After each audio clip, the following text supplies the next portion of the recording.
Hello there, everybody. Welcome back to Star Wars Lads for our review of the latest Star Wars adult novel, The Bad Batch Sanctuary by Lamar Giles. We're going to dive in, non spoilers, to our first post High Republic adult novel, kind of starting a new wave here of non High Republic adult books. That it's been been a minute since we've gotten a significant amount of non High Republic stories, and we're kind of excited for this next phase of Star Wars. If you're interested in Star Wars books, make sure you subscribe. We cover all of them as they come out. Like the video if you haven't. It really helps our channel out, helps us grow, get out there to more people. And comment below. Let us know your thoughts on this book. If you have read it, if you have not read it, let us know if our review helped you figure out whether you should or shouldn't read it. As always, we received an audiobook copy of this for review, so we're going to be reviewing it from a little bit of the audio angle, but we'll be covering everything along with plot and characters and all of that. Again, non-spoiler. All right, let's get into the first part of our review, which as always is kind of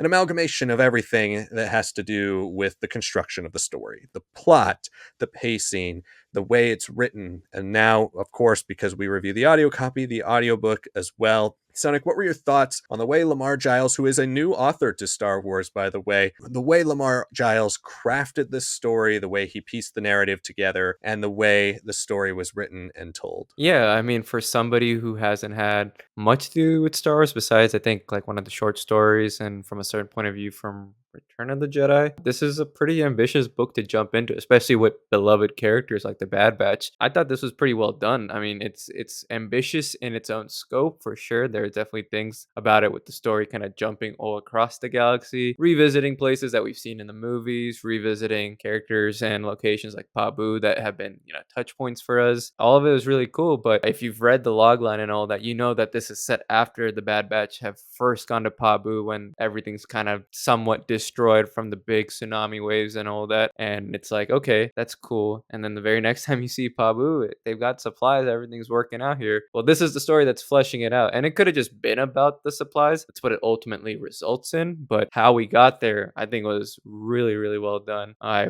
was a big fan of just the type of characters that Giles got to handle. There's something about season two, as much as I like to defend a lot of it, especially because of its the log line of like the long road ahead. The long road ahead always to me meant this is going to be a bit of like trials and tribulations, step by step. You don't really know where you're going with the Bad Batch and all. And I think it still ultimately works in the context of season three, but certain things that were really interesting that season one definitely explored more of, like the CIS and what it means to be a clone and a clone removed from their agency as a soldier. All these are questions that this show kind of drops in season two before, really narrowing the scope on everything with Omega, where she is, how are they going to discover everything on Tantus? Once that kind of narrows in, you drop these questions. The show went from being something that could have been a huge show leading into a clone rebellion into something a little bit more focused on the family and what it really meant for these individuals to kind of be spread apart, come together, early days after everything that had originally defined on what they were bred for. So this was really nice. This at least felt like you can understand a little bit more of the serious kind of choices that they went for, like a little some more of the darker intonations that season three really lands, but you get to see a little bit more of the world building truly flourish here. Like I said before, you're jumping around planet to planet, but there's a lot of twists in that. It's not like they're simply going on a mission and then it's another mission to solve the mission. It's not very Mandalorian in that sense. Like it seems structurally like that, but on all these twists that come about on these different missions that they're on, you realize how interconnected some of these things are. You realize just how in over the head the Bad Batch are despite all their unique abilities. You understand how they've changed and evolved, and a lot of characters that don't get a lot of their due time in an animated show here really get to see some things that were always hinted at, but now you're like, oh, that's really cool. And just Giles did a great job for me overall with just making you reconsider everything about mentally where they're at. They're not just going through the paces. Like there's some serious identity changes. There's just some serious future planning that every member of the batch is kind of going through, and how that drives the story while they're still ultimately trying to help what could potentially become their home. In retrospect, I think one of the best additions that this could have ever been done by Giles. It just sucks that it came out a year removed from the show because it's a fascinating book. It's just something I wish we could have had in between a season 2 and a season 3.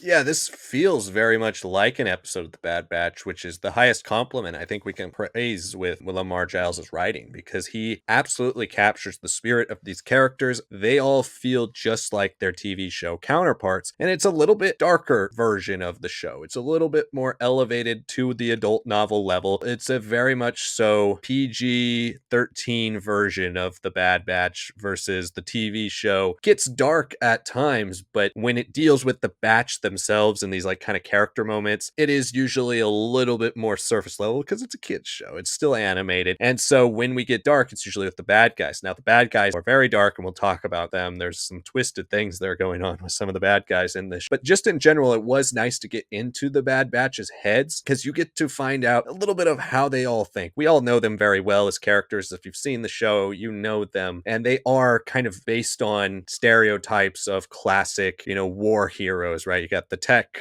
literally named Tech. You've got Wrecker, who's the brute, and Hunter, who's the leader, but he's kind of the stoic, silent one. But it is nice to see how they think. And like you said, Sonic, they're going through big changes. And I think Lamar Giles does a great job of capitalizing on those things because, frankly, when this was announced, this was a story I wasn't that interested in. It's between 2 episodes of season 2, and it's not even, next to the finale. And we all know the big things that happen at the end of season 2's finale and the traumatic effects that are placed on the Bad Batch because of those things that happen at the end. So I was like, okay, this is such a weird spot to place a story, especially an adult novel. And I think he does a good job of picking the little moments from that Pabu episode and picking the changes that these characters see right before that fateful final mission that they have in season 2, focusing on how these characters change over time. It is unfortunate, like you said.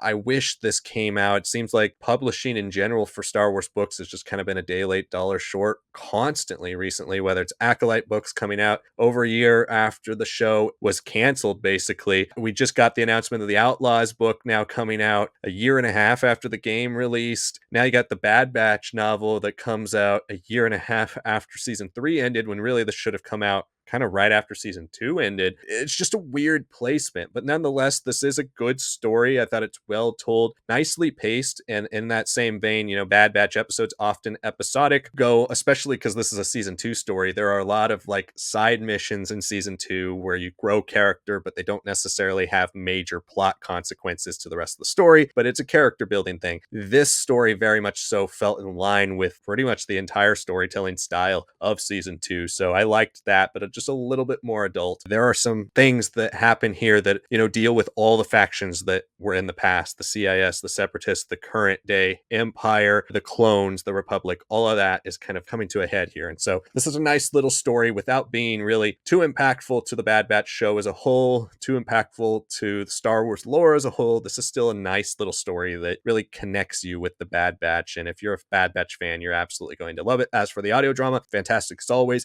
Mark Thompson, so it's going to be excellent. And if you're looking to get into audio dramas, this is another great audiobook to add to your collection. He does a fantastic job as always. And Penguin Random House Audio, always excellent when it comes to the sound effects and music too. So really enjoyed the way the story was put together. Let's talk about those characters. And obviously we have the Bad Batch. At this point, Crosshair is not involved and he is not in the story. He's mentioned a lot. And then of course you have Phee, who is the one who brings the Bad Batch to Pabu and is now heavily involved in their story. And we all know kind of the relationship between her and Tech and eventually what happens. That's a nice setup here. You also have introductions to some new characters, and without spoiling some of the twists and turns, you have the character of Sohai, who is brought into the story, her bodyguard as well, and then you have the main villain, Sindri Crane, one of the ISB officers, and really a different type of villain there, as well as the villain Celia Motin. And so we've got some different characters, and it's nice to have some new introductions to some characters here, especially in the Bad Batch world.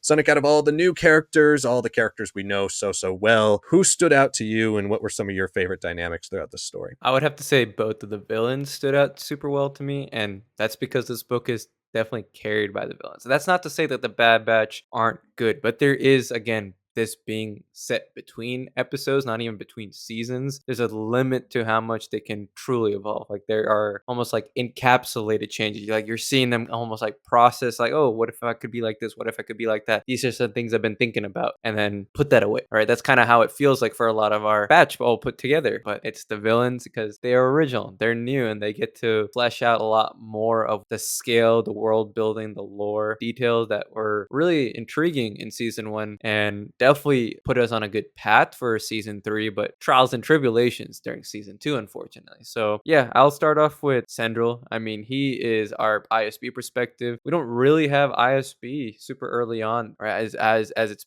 becoming the force that it is before everything that unfolds in Andor season 1 and season 2. So obviously he gives us a bit of insight into how they work, how they function, but his personal motivations are really good too because he puts a tight lid on who he is, right? And once you start kind of unraveling a little bit more about his backstory, his connections to all the different characters, his purpose in the story, what is driving him, then you kind of understand how much of it is a mask for him, how much of it is just it's a job. And then there are also twists to his backstory too that I found really compelling and really filled in a lot of like the stuff that was missing about the world building. And I love how he intertwined with Celia Moten. She is very interesting. If we could say like, there's cold calculating disgust that kind of comes off of Syndrome. Here there's like almost like a volatile laughter with everything that Celia is doing. And then it's just psychotic all at once. It's all wrapped up. It's like you're putting a bunch of rubber bands around a watermelon. You don't know when she's about to snap, when things are gonna go wrong. And the way that she's like, connected to characters like Phee,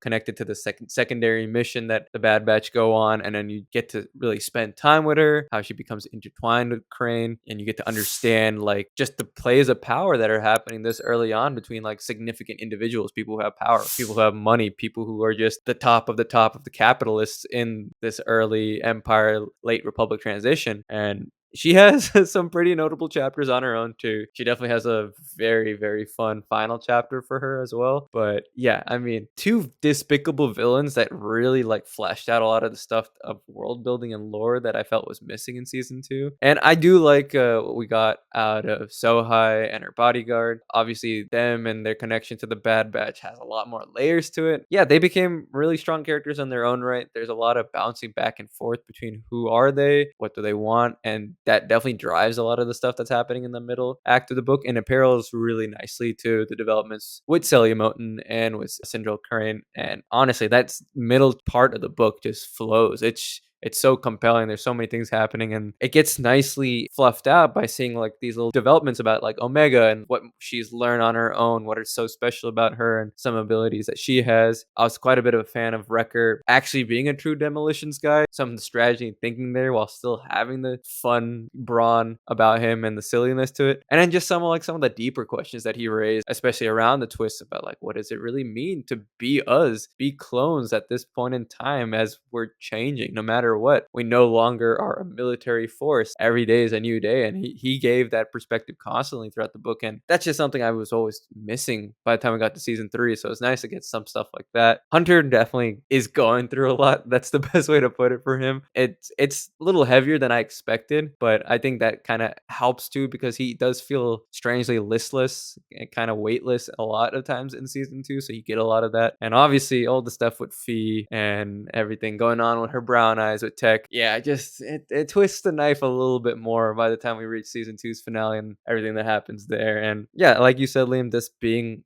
more of like a PG-13 story, what they can touch on, what they can lean on more. It helped the villains so much. And it also was nice to see how the Bad Batch and some of these other new characters kind of padded out all that stuff and kind of had us racing and kind of juggling between such very interesting developments before we reached like, the explosive third act. Yeah, definitely. I think the elevated rating for this story adds a lot more weight and fear to a lot of the things going on. There are seriously like twisted, messed up villains in this story, and you don't really expect that from the Bad Batch. A little bit is that they pull back slightly on the Omega point of view, where like a lot of the shows through Omega's perspectives. Here, it's a lot of Hunter, and you get a lot more Hunter, who frankly is sidelined the most out of all of the big characters in season 2. You get a lot of Tech, you get a lot of Crosshair, you get some Echo, but you don't get much Hunter. And so you get a lot of Hunter here. He goes through various stages, and sometimes it goes to the point where I was like, I don't know if he'd really act like that. But then the way Lamar Giles wraps it out, I thought the character arc works really, really well for him, and continues. And like every time he bounces off of a Wrecker or an Omega, you can feel those moments that really elevate him and some of the things that Giles is alluding to that come either end of season 2 or in season 3. I thought that was really well done. Tech again as well has a lot of good moments here. Tech has a lot the entirety of season 2, and this is another good story that kind of adds to that relationship, like you said, with Phee. Eventually where season 2 ends, you know that that relationship is very important to the overall, impact of the end of season 2. And so having more Tech, having more Phee, it works well here still. Phee also works in her moment. She probably the third POV out of those 5. Wrecker doesn't have too much time alone, and neither does Omega, but they both contribute. The new characters are what are really, really interesting. And a lot of the times when you have these tie-in books, they can kind of be made or broken on new characters because you know what you're getting from the main characters. It's like, what are you going to get from the additions? And some things like Jedi battle scars don't do very well if they're additional characters. Other things like this book, I thought really handled the new characters well. They fit into the Bad Batch world, but they did feel compelling and interesting enough to where reading an adult novel, you're expecting a little bit higher level. These characters are kind of twisted and messed up. Crane is awesome, and I really liked reading the perspective of an ISB agent kind of like this, seeing all the different layers of Crane's life kind of unfold throughout the story, learning more about his backstory, learning how he's connected to the previous war. And Moten, also great villain, sadistic and evil, and so enjoyed her perspectives, enjoyed her kind of familiarity with the rest of the Empire, the way she kind of treats herself as if she's this kind of above all elite person. That's a nice twist, and they play off interestingly with her and Crane. So I thought that was an interesting dynamic for a villain perspective. Sohai is another really good character. I thought they did a great job with Sohai, somebody who I was kind of unsure how I felt about her at the beginning of the story, but as she worked into the story, I thought her perspective was fascinating, interesting. Perspective we haven't necessarily seen as much of when we have seen characters that have kind of been in similar situations to Sohai, and her backstory as well, starting to learn a little bit more about her, made her even more fascinating, especially in connection with the larger story. So I thought the characters were all really interesting. They stood out. They stood apart from even the Bad Batch, which is important because we have so many characters in the show that just kind of come and go for an episode. These are some of the ones that stand out the most amongst their journey. And when I rewatch season 2, I will be thinking about this story and these moments and these characters. Thought Lamar Giles did a great job with the characters, handled them with aplomb. Now let's wrap up our review. Give it a score out of 5. Sanak, how would you rate the Bad Batch Sanctuary? I have a pretty high rating for this. It's great hearing anytime Mark Thompson gets to do one of these books. I will admit his impression of Wanda Sykes as Phee threw me off because it was both very good but also so unnerving with the material that Phee has as a character. But as a whole, it's a great book. Like you said, and like we've been alluding to, it's kind of hard to talk about this book because there is so many twists, there is so many perspectives that we don't really get in anything in Star Wars, let alone this time period, which is ripe with stuff like this. So it was nice to see these kind of more original ideas really get a chance to shine here through these characters like Sohai, through characters like Crane and Moten, and with those latter two especially, great villains, just not typical villains, right? We've seen some very multi-layered Imperial villains, but these two here are new and frustrating and seductive in a lot of ways, and when you put them together in a room, they were some of the best chapters by far. So really great stuff there overall. Just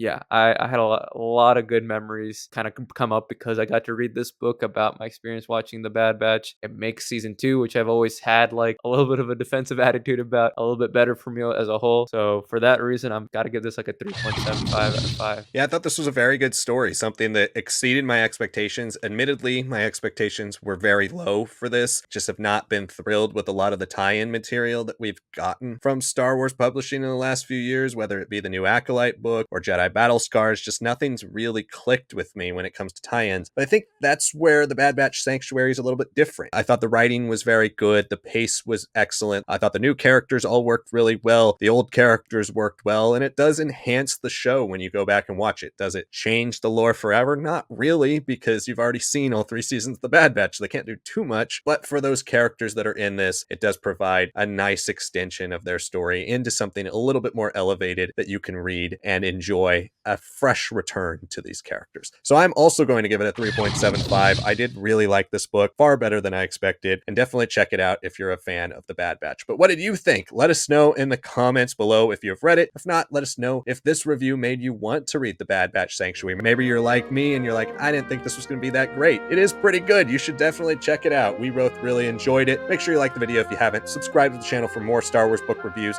just like this. Thank you so much for watching, everybody, and we will see you all next time.